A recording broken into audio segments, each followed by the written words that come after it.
ना हो मायूस, ना हो मायूस, गर तुझे मुश्किलों ने घेरा है। चिराग वहीं जलेगा जहां पर अंधेरा है। जलाए रख तू अपनी हिम्मत की मशाल ए दोस्त, जलाए रख तू अपनी हिम्मत की मशाल ए दोस्त। कभी हुआ है भला कि अंधेरों ने रोका सवेरा है। तो स्वागत है आपका अपने YouTube channel take your goal पर। मैं हूं मोहन शर्मा। आज अपन रीजनिंग की नई यूनिट शुरू करने जा रहे हैं दोस्तों, जिसका नाम है कैलेंडर। कैलेंडर यूनिट को अपन शुरू करें उससे पहले आपसे फिर निवेदन कि अगर आपने चैनल को सब्सक्राइब नहीं किया है तो चैनल को सब्सक्राइब कीजिए दोस्तों, बेल आइकन को प्रेस कीजिए। फिर अगर क्लास आपको बढ़िया लगती है तो आप लाइक और शेयर कीजिए दोस्तों। तो आइए शुरू करते हैं रीजनिंग का एक और नया अध्याय, कैलेंडर। तो देखिए, कैलेंडर का परिचय आपको मैंने बोर्ड पर दिया हुआ है। कैलेंडर क्या होता है? किसी भी शताब्दी का 100वां अंश, 100वां भाग एक कैलेंडर वर्ष होता है। कैलेंडर में 12 माह होते हैं दोस्तों, और इन माह में 7 वारों को क्रम से दिखाया जाता है। तो 7 वारों की अवधि क्या कहलाती है? सप्ताह। सप्ताह में कितने दिन होते हैं दोस्तों? 7 दिन। तो सप्ताह में 7 दिन इस बात का परिचायक है कि कैलेंडर में कोई भी वार 7 दिन बाद पुनरावृत्ति करता है, 7 दिन बाद पलट कर आता है। जैसे यदि 1 तारीख का मंगलवार है तो 1 में 7 जोड़ने पर क्या हुआ? 8। तो 8 तारीख का भी मंगलवार होगा। 8 में फिर 7 जोड़े तो 15 तारीख का भी मंगलवार होगा। इस प्रकार 7 दिन बाद में प्रत्येक वार की पुनरावृत्ति होती है दोस्तों। ये वार आपको दर्शाए गए हैं। इनका पहले क्रम पे वार आता है सोमवार, दूसरे पे मंगलवार, इसी प्रकार क्रम बढ़ता है बुधवार, बृहस्पतिवार, बृहस्पतिवार को गुरुवार भी कहा जाता है, शुक्रवार, शनिवार और रविवार। ठीक है दोस्तों, इनके क्रमांक आप देख रहे हैं 1 2 3 4 5 6, फिर 7 को 0 भी दर्शाया गया है। ये क्यों दर्शाया है? क्योंकि यहाँ वार ज्ञात करने के लिए एक महत्वपूर्ण पहलू होता है जिसे बोलते हैं विषम दिन। जिसे क्या बोलते हैं दोस्तों? विषम दिन, ऑड डेज। कोई भी समय की अवधि दी है, उसमें अगर हम 7 का भाग देते हैं, जो शेष फल बचता है वो शेष फल ही होता है विषम दिन। और विषम दिन के आधार पर हम किसी भी वार को ज्ञात करते हैं। अगर कोई तारीख का वार दिया है और अगला किसी तारीख का वार पूछा है या पीछे किसी तारीख का वार पूछा है, तो जो विषम दिन ज्ञात होते हैं उतना जुड़कर या घटाकर नया वार आ जाता है दोस्तों। अब है कैलेंडर वर्ष में ये 12 माह होते हैं, जनवरी से दिसंबर तक बच्चा बच्चा जानता है दोस्तों। आप देख रहे हैं यहाँ 2 प्रकार के वर्ष दिखाए गए हैं, साधारण वर्ष और लीप वर्ष। साधारण वर्ष और लीप वर्ष में केवल फरवरी के दिनों में अंतर होता है। साधारण वर्ष में फरवरी 28 दिन की होती है, जबकि लीप वर्ष में 29 दिन की होती है। ठीक है दोस्तों, आमतौर पे कहा जाता है कि एक माह 30 दिन का होता है। अगर आप गौर से देखेंगे इसमें तो आपको 30 दिन के माह केवल 4 ही दिखाई देंगे। 7 माह 31 दिन के होते हैं, 1 माह 28 या 29 दिन का होता है दोस्तों। ठीक है, अब जैसे जनवरी में कुल दिन 31 और इसमें विषम दिन 3 क्यों? क्योंकि जब हम 31 में 7 का भाग देते हैं तो 7 चौके 28, 4 बार भाग गया, 28 31 में से घटाएं तो 3 शेष रहता है। इसी प्रकार ये शेष फल के आधार पे विषम दिन है दोस्तों, ध्यान रखना। ठीक है। जनवरी या फरवरी का माह आए तो वहाँ आपको वर्ष देखना बहुत महत्वपूर्ण हो जाता है, क्योंकि फरवरी में दिनों की संख्या साधारण वर्ष में 0 विषम दिनों की, और लीप वर्ष में विषम दिन 1 होता है। ठीक है दोस्तों, अब आगे बढ़ते हैं। और जैसा कि यहाँ अपने को वर्ष बताए गए हैं, वर्ष 2 प्रकार के होते हैं, साधारण वर्ष और लीप वर्ष। ये दिनों की संख्या के आधार पे होते हैं। जैसा पहला साधारण वर्ष है, साधारण वर्ष में कुल दिन 365 होते हैं। जब 365 में 7 का भाग देते हैं तो 52 बार भाग जाता है। इसका मतलब 52 सप्ताह है, और एक शेष बचता है, 1 दिन है। ये 1 दिन ही विषम दिन होता है दोस्तों। दर्शाया गया आपको, साधारण वर्ष में विषम दिनों की संख्या 1 होती है, और साधारण वर्ष की फरवरी में 28 दिन होते हैं। अब इनकी विशेषता क्या है? साधारण वर्ष जिस वार से प्रारंभ होता है उसी वार को ही समाप्त हो जाता है। जैसे अगर किसी साधारण वर्ष की 1 जनवरी को रविवार है तो उस साधारण वर्ष के 31 दिसंबर को भी रविवार ही होगा, क्योंकि प्रथम दिन 1 जनवरी होता है और वर्ष का अंतिम दिन 31 दिसंबर होता है। दोस्तों, पहचान क्या है? जो आपको वर्ष दिया होता है उस वर्ष पर 4 का पूरा पूरा भाग नहीं जाता है, तब वो साधारण वर्ष होता है। अब आती है बात, यदि वह वर्ष पूर्ण शताब्दी के रूप में हो, यानी जिसके लास्ट में डबल 0 हो, जैसे 1700, 1800, 1900, ये पूर्ण शताब्दियां होती हैं दोस्तों। पूर्ण शताब्दी की कंडीशन में 400 का भाग नहीं जाता है तो वह साधारण वर्ष होता है। कुछ एग्जाम्पल जानकारी के रूप में आपको दिए गए हैं। जैसे 1975, 75 में 4 का भाग नहीं जाता तो ये साधारण वर्ष है। 1982, 82 में 4 का भाग पूरा पूरा नहीं जाता, इसलिए ये साधारण वर्ष है। ऐसे ही 1700, ये पूर्ण शताब्दी वर्ष है, इस पे 400 का पूरा पूरा भाग नहीं जाता, इसलिए ये शताब्दी लीप शताब्दी नहीं होती है, साधारण शताब्दी होती है। ओके दोस्तों, अब सेकंड आता है लीप वर्ष, और लीप वर्ष का एक और नाम क्या है? अधिवर्ष। और क्या नाम है? अधिवर्ष। ठीक है दोस्तों, अधिवर्ष यानी इस वर्ष में कुल दिन होते हैं 366।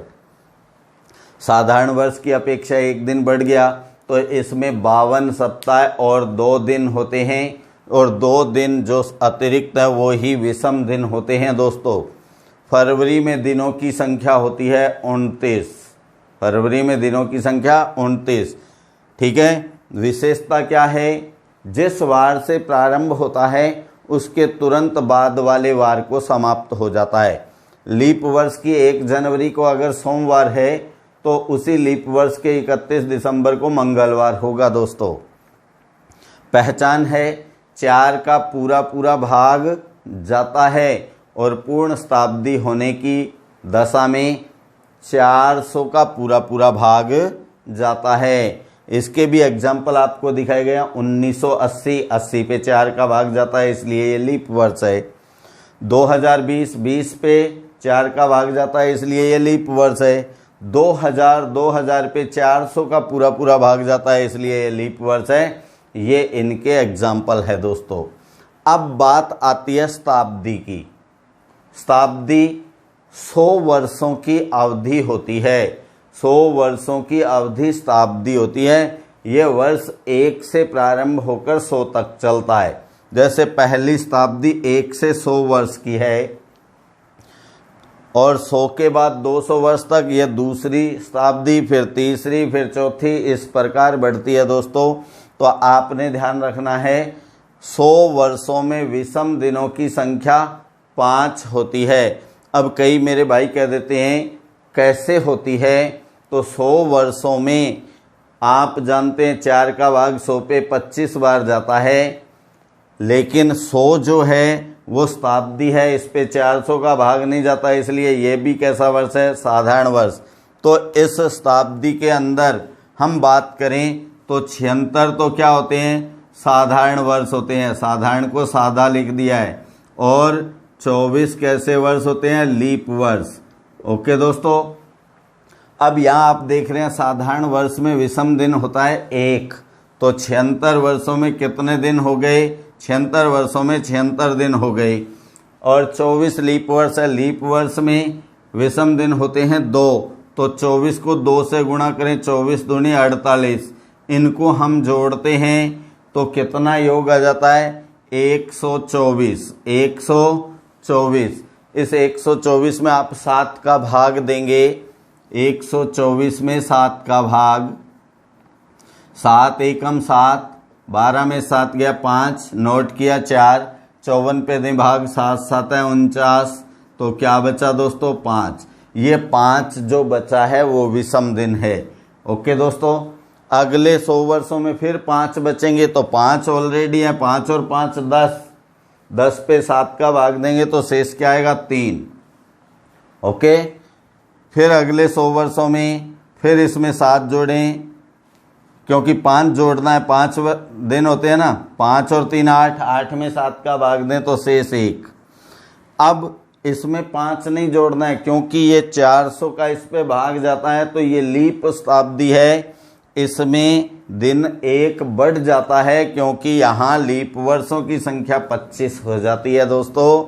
तो ये 124 की जगह 125 हो जाता है, 5 की जगह 6 आता है, 6 1 में जोड़ें तो 7, 7 का मतलब 0 होता है, क्योंकि 7 पे 7 का भाग पूरा पूरा जाता है, तो ये 0। ये शताब्दी के विषम दिनों की संख्या होती है दोस्तों। आप इस चार्ट को पूरी तरह से सहेज के रखना, इसलिए स्क्रीनशॉट लें, बहुत महत्वपूर्ण है। हाँ दोस्तों, अब हम प्रश्नों की झड़ी लगाते हैं। तो टाइप फर्स्ट, पहला प्रकार जो है, किसी भी तारीख का वार ज्ञात करना। कोई भी तारीख अपने को दी होती है, तारीख, माह और वर्ष, तो उसका वार कैसे ज्ञात किया जाए। यहाँ कुछ नहीं रटना है दोस्तों, आप केवल यहाँ ये ध्यान रखना कि हम कैसे ज्ञात करें। इसके लिए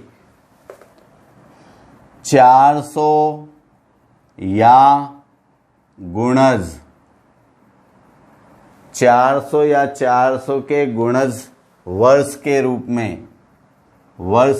में, ठीक है। जो वर्ष होते हैं इनमें 400 या 400 के गुणज में जो वर्ष आते हैं उनके विषम दिन। फिर 100 या गुणज, 400 के गुणज हटाने के बाद जो बचता है उसमें 100 या 100 के गुणज वर्ष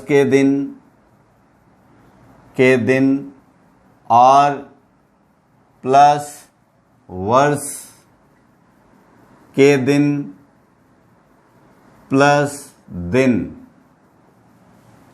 ये अपने को ज्ञात करना होता है। इन सब को जोड़ते हैं और योगफल पे 7 का भाग देकर विषम दिन ज्ञात करते हैं दोस्तों।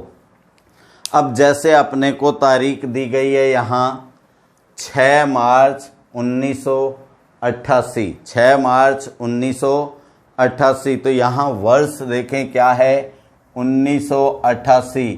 तो 400 का भाग 4 बार जाता है, 400 चौके 1600, तो विषम दिन अपन ज्ञात कर रहे हैं। विषम दिन तो कितने वर्ष, 400 चौके 1600, 1600 वर्ष के दिन प्लस, अब 1600 हटाने के बाद 388 बचेगा, तो 100 का भाग 3 बार यानी 300 वर्ष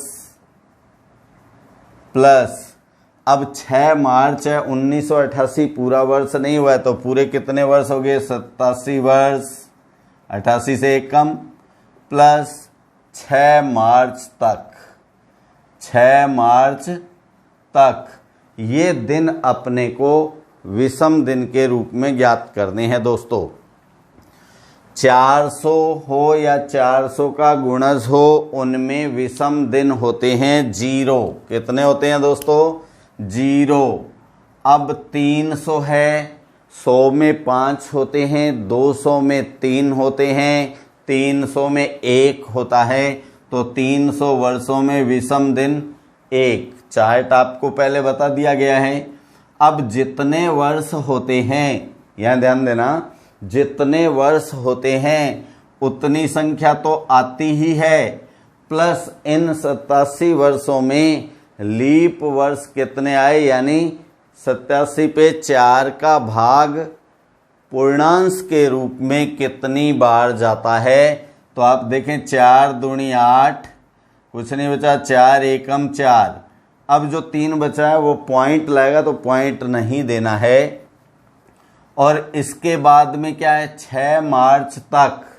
तो आप जानते हैं मार्च तक कौन कौन से माह आ गए, जनवरी, फरवरी और मार्च की 6 तारीख।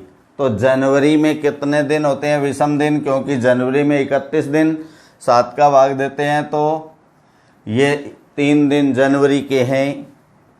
फरवरी जब आती है तो आपने देखना होता है लीप वर्ष है या साधारण। 1988 लीप वर्ष है, क्योंकि 4 का भाग जाता है, तो फरवरी 29 दिन की होती है, 1 विषम दिन। और जो तारीख दी होती है, जिस माह की तारीख उतनी की उतनी ही आती है। अब इन सबको जोड़ लेते हैं दोस्तों। 6 1 7, 7 3 10, 10 और 21 31, 31 और 1 32, 32 इसमें जोड़ेंगे तो ये कितने हो गए, 7 2 9, 8 3 11। इसमें हम भाग देते हैं 7 का। कितने का भाग देना है, 7 का। और क्या ज्ञात करना है, शेष क्यों, क्योंकि शेष ही विषम दिन होते हैं। तो 119 में हम भाग दें, ये 119 भाग 7, 7 एकम 7, 11 में से 7 गया तो 4, ऊपर से नोट किया 9, 49 हो गया, 7 7 है 49। क्या बचा, कुछ नहीं, नील यानी 0। तो शेष क्या आया, 0। और 0 कौन सा वार है, 0 यानी 7वां वार कौन सा है, रविवार। उस दिन कौन सा वार था, रविवार था। दोस्तों ये ध्यान रखना, कैसे विषम दिन ज्ञात करने हैं, 400 या 400 के गुणज। अब जितना 400 गुणज की संख्या है, जैसे इसमें 1600 आ रहा है, तो 1988 में से 1600 घटाया तो 388। अब 100 का भाग जितनी बार जाता है, 3 बार जाता है ना 388 पे, तो 100 होती है 300 वर्ष। अब क्योंकि 88 वर्ष पूरा नहीं है, उसके बीच की कोई तारीख है, तो 88 से 1 कम 87 वर्ष और प्लस उस दिनांक तक वर्ष के दिन। ठीक है दोस्तों, ये दिन लिखते हुए जो भी योग आएगा 7 का भाग देना है। शेष फल जितना आएगा उतने नंबर वाला वार आपका आंसर होगा। ध्यान रहे पहला वार सोमवार को रखना है, क्योंकि जब कैलेंडर की शुरुआत हुई, जब इस कैलेंडर का प्रारंभ हुआ तो वो सोमवार से हुआ। यानी हम कह सकते हैं, और या नोट भी कर सकते हैं आप, 1 जनवरी 1 एडी भी लिख देते हैं, एडी यानी एडिशन। 1 जनवरी 1 एडी का सोमवार था दोस्तों। कौन सा वार, या यूं कह दें इस कैलेंडर का प्रारंभ जिस दिन से हुआ उस दिन सोमवार था। अब इस क्वेश्चन में, अब यहाँ ज़्यादा समय नहीं लेना है अपने को, तो यहाँ आप जानते हो 1950, तो 400 का भाग 4 बार यानी 1600।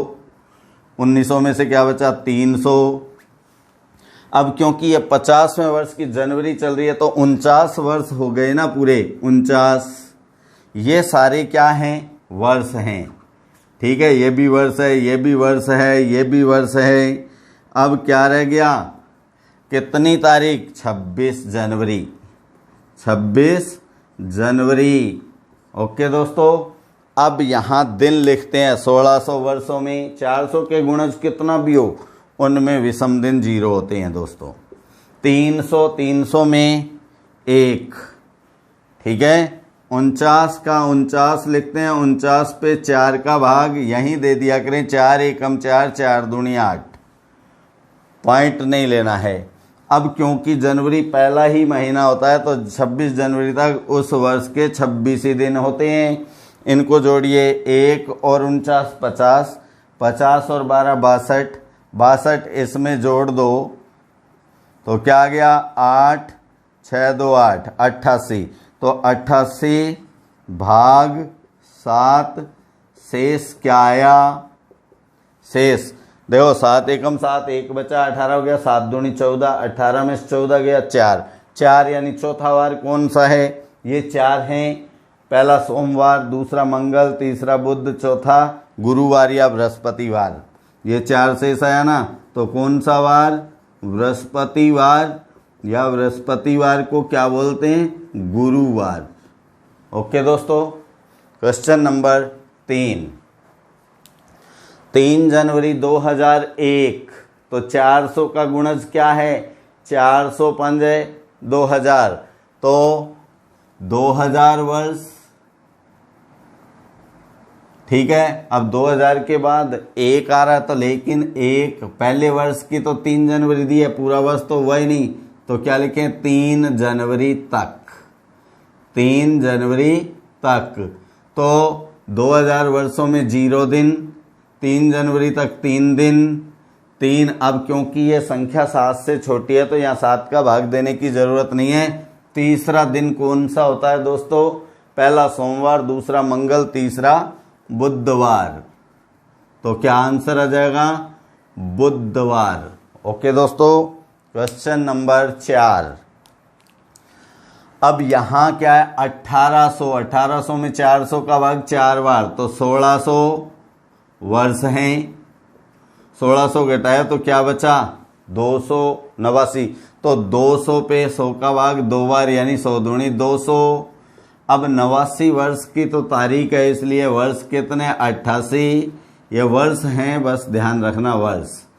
अब इसके बाद क्या है? 14 नवंबर तक, 14 नवंबर तक।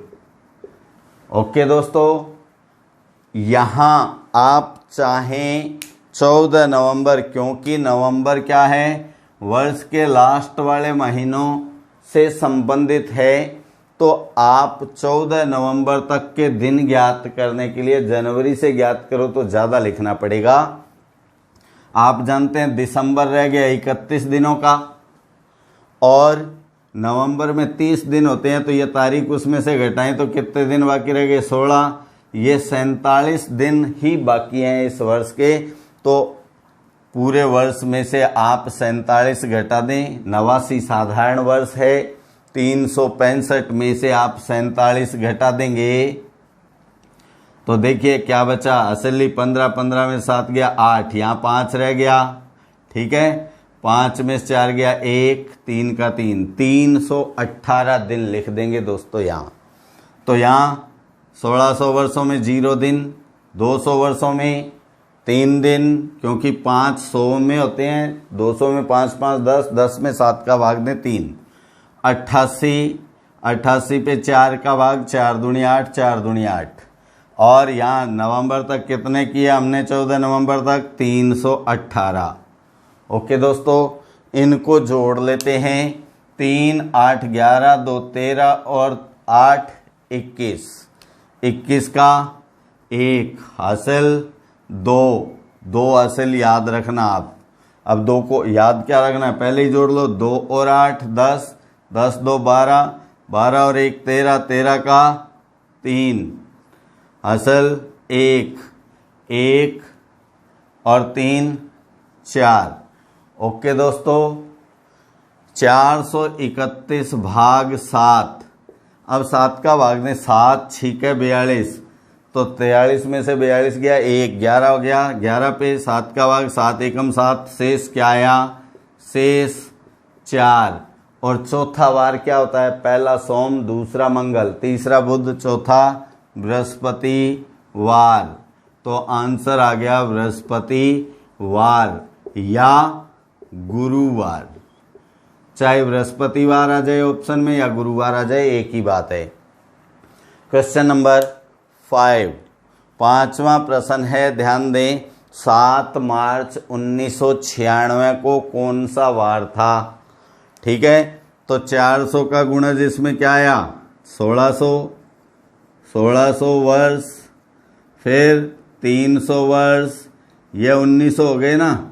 1600 300 1900। अब 1900 के बाद क्या है? 96 का तो मार्च है, इसलिए 95 पूरे हो गए ना वर्ष। 95 प्लस 95 भी क्या है वर्ष, प्लस कितने मार्च तक, 7 मार्च तक, 7 मार्च तक। अब इसमें आप जानते हैं 1600 में विषम दिन 0, 300 में 1 और 95 में 95 प्लस 4 का भाग देखिए, 4 दूनी 8, 1 बचा 15 पे 4 का भाग, 4 तिया 12। और 7 मार्च तक कौन कौन से महीने आए, जनवरी आया, फरवरी आया और मार्च। जनवरी में 3 दिन। अब क्योंकि ये लीप वर्ष है तो फरवरी 29 दिन की, तो फरवरी का 1 दिन और मार्च जितनी तारीख है उतने दिन। अब इनको जोड़ दो दोस्तों, कितना योगफल आ गया देखिए। इसमें योगफल आ गया है 7 और 1 8, 8 3 11, 11 3 14, 14 और 5 19, 19 और 1 20, 20 की 0, 20 की 0 हासिल 2, यहाँ लिख दिया 2 और 9 11, 11 2 13, 13 का 13 लिख दिया है दोस्तों। ठीक है, इस प्रकार 130 में 7 का भाग दें तो शेष क्या आता है। 130 में आप 7 का भाग यहाँ दे सकते हैं, 7 एकम 7, 6 बचाना, 13 में से 7 गया 0, 60 हो गया, 7 8 है 56, 60 में से 56 घटाएंगे 4 तो शेष 4। वो ही कौन सा वार, चौथा वार अभी ज्ञात किया था, बृहस्पतिवार।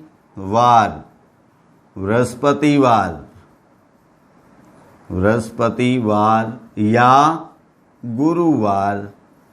इस प्रकार दोस्तों कोई कोड कुछ याद नहीं करना है आपने, कोई भी तारीख का आप वार ज्ञात कर सकते हैं। ऐसे भी आप भी 8-10 तारीखें लिखकर उनकी प्रैक्टिस करना। आप स्क्रीनशॉट ले लें दोस्तों।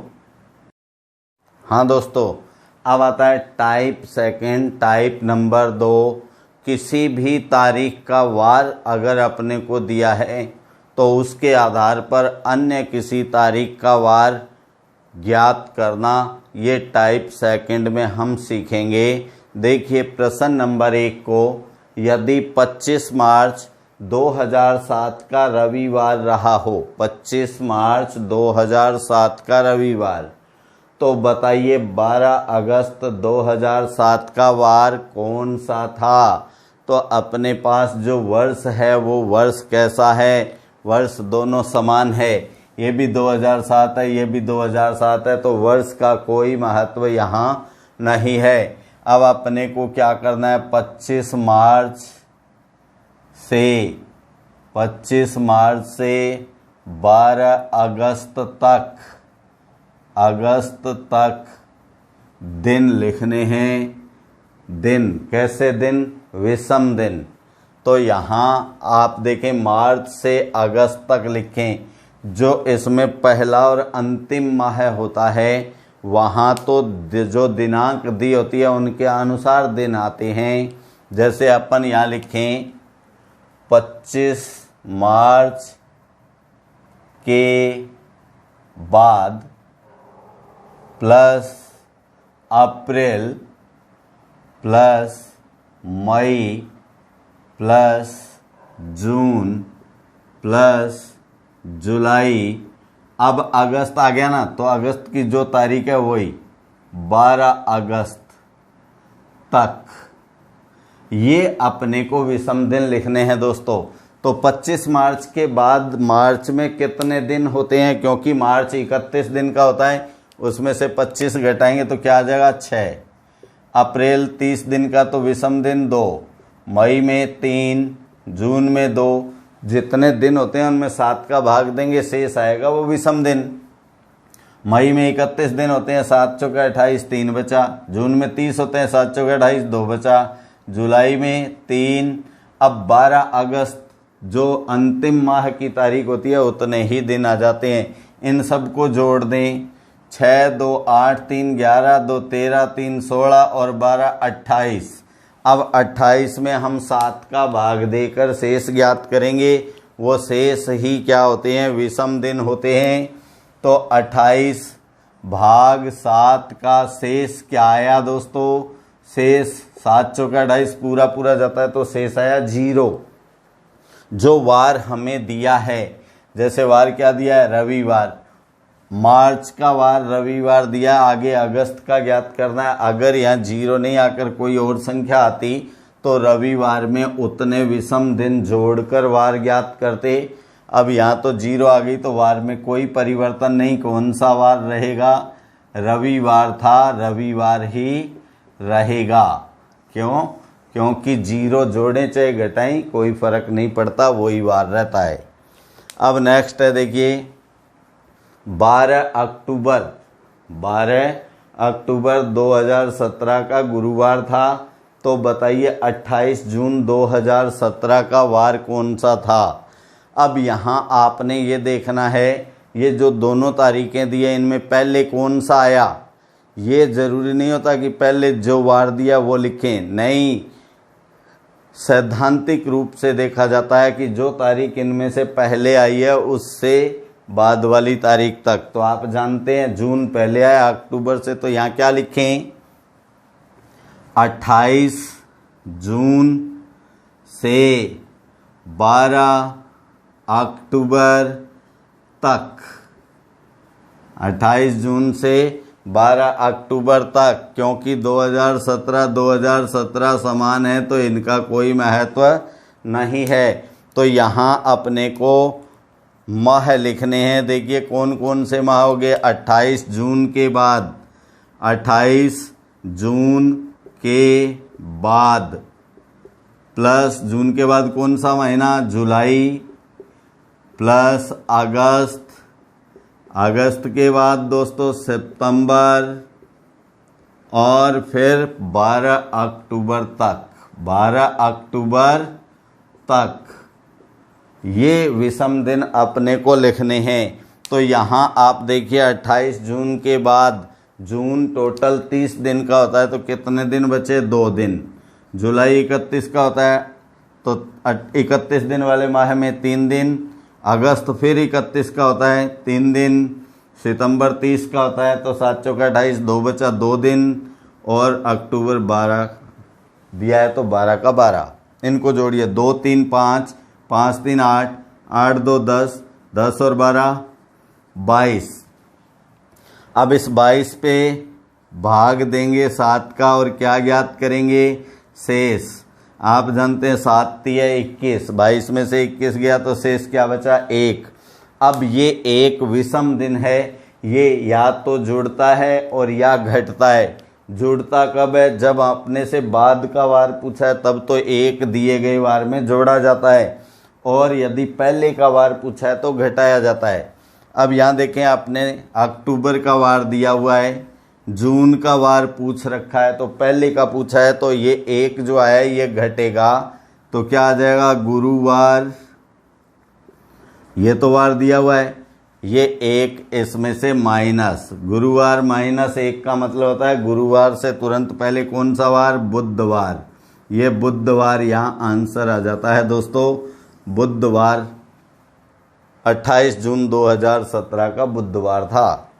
अब क्वेश्चन नंबर 3 देखिए, 12 जून 2005, 12 जून 2006, वर्ष बदल गए हैं लेकिन तारीख और महीना एक जैसा है। जब तारीख और महीना एक जैसा है, वर्ष अलग अलग हो तो वहाँ समझ जाना जो अंतराल है दोनों में, जो दोनों में अंतराल है वो पूर्ण वर्षों के रूप में है। तो आप जानते हैं 12 जून 2005 से 12 जून 2006 तक कितने वर्ष हो गए, 1 वर्ष।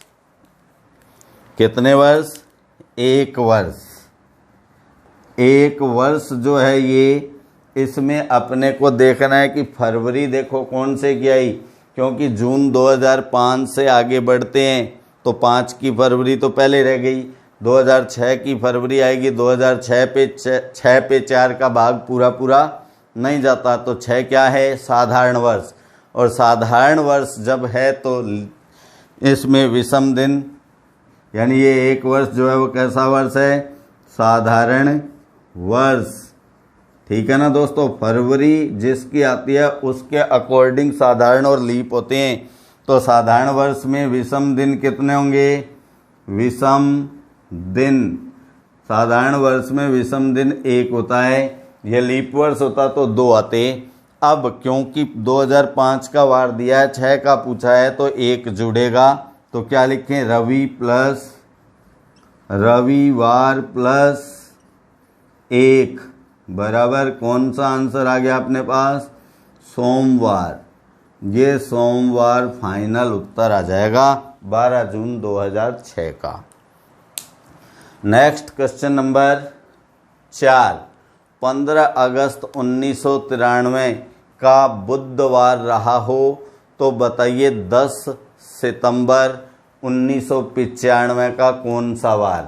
तो यहाँ अब आप देख रहे हैं कितने वर्षों का अंतर हो गया, 15 अगस्त 1993 से कहाँ तक ज्ञात करना है, 10 सितंबर 1995, 10 सितंबर 1995। ठीक है ना दोस्तों। तो यहाँ वार कौन से का दिया है, इसका वार दिया है, उसका ज्ञात करना है। तो यहाँ एक बात आप ध्यान रखना, जिसका वार दिया है, जैसे 15 अगस्त 1993 का दिया है, तो 15 अगस्त को ही आगे लेके चलना है। और वर्ष कौन से में, 1995 में। तो यहाँ एक स्टेप बीच में बना देना है आपने, कौन सा, यही 15 अगस्त 1995 का। ओके दोस्तों, ऐसा क्यों, ताकि इन दोनों में पूर्ण वर्ष की अवधि का अंतर हो। तो यहाँ कितने वर्षों का अंतर हो गया, देखिए तारीख और माह समान है, 15 अगस्त, ये 1993 1995, कितने वर्ष हो गए, 2 वर्ष। अब इन 2 वर्षों में देखो फरवरी कौन कौन से की आई, 93 से आगे बढ़ेंगे, अगस्त 93 से, तो 94 की फरवरी आएगी, 95 की फरवरी आएगी। 94 और 95 दोनों साधारण वर्ष है। तो 2 साधारण वर्ष प्लस, अब आगे देखिए 15 अगस्त 1995 का वार इससे आ जाएगा। 2 साधारण वर्ष में विषम दिन कितने होते हैं, विषम दिन 1 साधारण वर्ष में 1, तो 2 में 2 होंगे। अब ये 2 प्लस होंगे, यहाँ क्या वार दिया है, बुध प्लस 2, तो बुध के बाद गुरुवार और फिर शुक्रवार। ये शुक्रवार जो आया है वो किसका आंसर आया, 15 अगस्त 1995 का आया है। तो यहाँ अपन लिखें 15 अगस्त 1995, क्या वार आ गया, शुक्रवार से कहाँ तक करना है, 10 सितंबर 1995, यहाँ तक के दिन लिखने हैं दोस्तों। तो अगस्त सितंबर कंटिन्यू माह है, तो अगस्त में पहला माह कौन सा है, अगस्त में शेष दिन कितने हो गए, 16 दिन। समझ गए ना दोस्तों। अगस्त में टोटल दिन 31 होते हैं, 31 में से 15 घट जाएगा तो क्या आ गया, 16 दिन। और प्लस सितंबर के जितने हैं उतनी तारीख वाले दिन, तो 26 दिन। इन 26 पे आप 7 का भाग देके शेष ज्ञात करेंगे दोस्तों। 26 भाग 7, शेष क्या आया, 7 है 21, 26 में से घटाएंगे तो 5। अब ये 5 क्या होंगे, इस शुक्रवार में जुड़ जाएंगे, क्योंकि बाद का ज्ञात कर रहे हैं, शुक्र प्लस 5। अब चाहे तो 5 प्लस का मतलब 5 प्लस, और टोटल सप्ताह कितने का होता है, 7 दिन का। ये 5 प्लस है तो प्लस की जगह इसका मतलब 2 माइनस हो गई। चाहे 5 प्लस कर दें चाहे 2 माइनस कर दें, जैसा आपको ठीक लगे वैसा कर देंगे। तो शुक्र में जोड़ो 5, 5 जोड़ दिए, ये 1 2 3 4 5। शुक्र के बाद शनि, रवि, सोम, मंगल, बुध। तो कौन सा वार आ गया दोस्तों? बुधवार। बुधवार इसका आंसर आ जाएगा।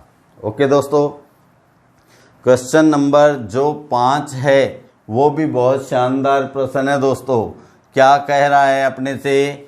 यदि हमारा देश मतलब भारत शुक्रवार को स्वतंत्र हुआ, तो आपको इतना तो पता होना चाहिए कि भारत जो है वो 15 अगस्त 1947 को आज़ाद हुआ।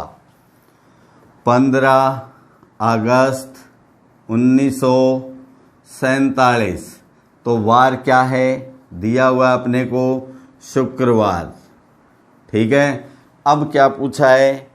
तो हमारे देश में 13वां स्वतंत्रता दिवस।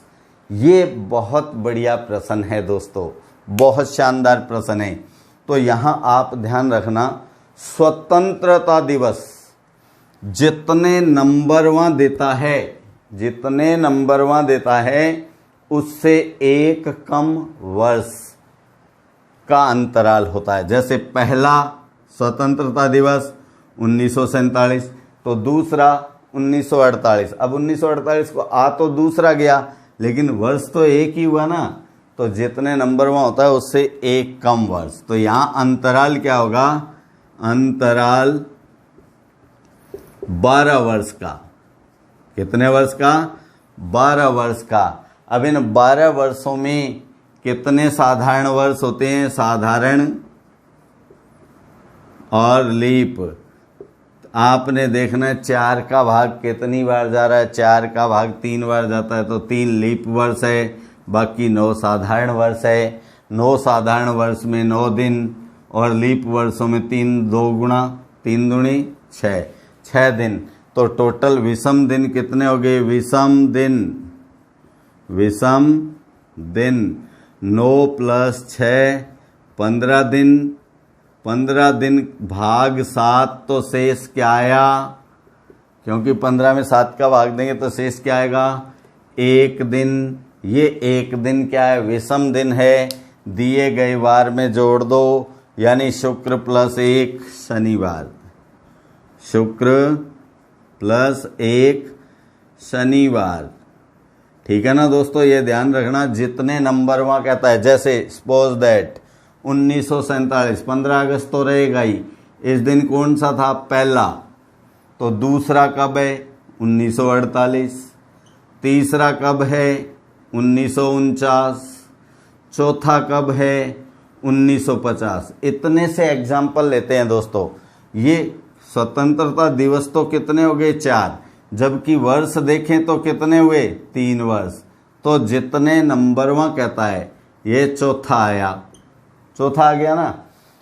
चौथा है तो कितने वर्षों का अंतर होगा? 4 से 1 कम 3 वर्ष का। ऐसे ही 13वां है तो 13 से 1 कम 12 वर्ष का अंतर होगा दोस्तों। क्वेश्चन नंबर 6, यदि 10 अप्रैल 2002 को बुधवार था, ठीक है, तो 3 मई 2010 को, तो यहां अपन क्या लिखें? 10 अप्रैल 2002। देखिए, ठीक इसकी तरह प्रश्न है। अब ज्ञात क्या करना है अपने को? अपने को ज्ञात करना है 3 मई 2010। 3 मई 2010। लेकिन हम डायरेक्ट 3 मई 2010 तक नहीं जाएंगे। या तो आप, यहाँ 2 पैटर्न है। एक पैटर्न मैंने यहाँ बता दिया है कि इसके समान ज्ञात कर लेना, और एक होता है इस बाद वाले के समान इसका ज्ञात कर लेना। तो यहाँ एक स्टेप बीच में बना देता हूँ मैं, ये ठीक है ना। तारीख और माह ये ही 3 मई, बाद वाले की तारीख और माह ले लिया, वर्ष पहले वाले का 2002। तो पहले ये अपन ज्ञात करते हैं, छोटा मामला है। देखिए 10 अप्रैल, अप्रैल के बाद में, अप्रैल में टोटल 30 दिन, 30 में से 10 घटाएंगे क्या बचा? 20। और मई कितने 3, तो 23 दिन आ गए ना। ये 23 पे क्या किया जाए, भाग 7, चाहे तो भाग 7 कर लो या फिर आप केवल इतना 23 ध्यान रखें। अब इससे इस तक ये पूर्ण वर्षों का अंतर है। 2002 से 2010 कितने वर्षों का अंतर हो गया दोस्तों, 8 वर्षों का। और 8 वर्ष में निश्चित रूप से 2 लीप वर्ष आएंगे, तो इनमें 2 लीप है प्लस 6 साधारण वर्ष है। ठीक है ना दोस्तों, 2 लीप वर्ष 6 साधारण वर्ष। तो इनमें दिन कितने होते हैं, 1 लीप वर्ष में 2 दिन, तो 2 लीप वर्षों में 4 दिन, 1 साधारण वर्ष में 1 दिन, तो 6 में 6 दिन, ये 10। टोटल कितने हो गए ये 23 प्लस 10 बराबर 33, भाग 7, शेष क्या आया, 7 चौके 28 होता है। 33 में से 28 घटाएंगे तो 5। अब दिए गए वार में 5 जोड़ना है, क्योंकि 2002 का वार दिया है, 2010 का बाद का पूछा है ना। तो बुध प्लस 5। अब बुध में 5 जोड़ दो। अब 5 जोड़ने का मतलब घटाना कितना, 2, चाहे 2 घटा दो, 2 घटाएं तो सोमवार, और 5 जोड़े तो 5 जोड़े बुध के बाद गुरुवार, शुक्रवार, शनिवार, रविवार, सोमवार। तो कौन सा वार आ जाएगा दोस्तों, सोमवार। ये इस क्वेश्चन का आंसर हो जाएगा दोस्तों। ठीक है दोस्तों, स्क्रीनशॉट ले लें। हाँ दोस्तों, तो आज के लिए इतना ही पाठ करेंगे। आपसे यह अनुरोध है कि क्लास को पूरा पढ़ा करो दोस्तों, A to Z सीखेंगे तभी अप टू डेट बनेंगे। अप टू डेट बनेंगे तभी सिलेक्शन होगा। कई आधा अधूरा छोड़ के, आधा अधूरा पढ़ा, आधा अधूरा छोड़ दिया, तो आधा तितर आधा बटेर आप जानते हैं। थोड़ा बहुत आप नंबर लेंगे, कुछ नंबर कट जाएंगे, कभी होगा बिल्कुल फेल्योर, कभी होगा मेरिट के करीब आके रह जाते हैं। तो पूरा मैटर देखें, चैनल को सब्सक्राइब करें, बेल आइकन को प्रेस करें दोस्तों, लाइक और दोस्तों के साथ शेयर कीजिए ताकि आपके साथ साथ आपके दोस्तों को भी फायदा हो। नमस्कार दोस्तों, जल्द मिलेंगे अगले वीडियो में, तब तक के लिए जय हिंद।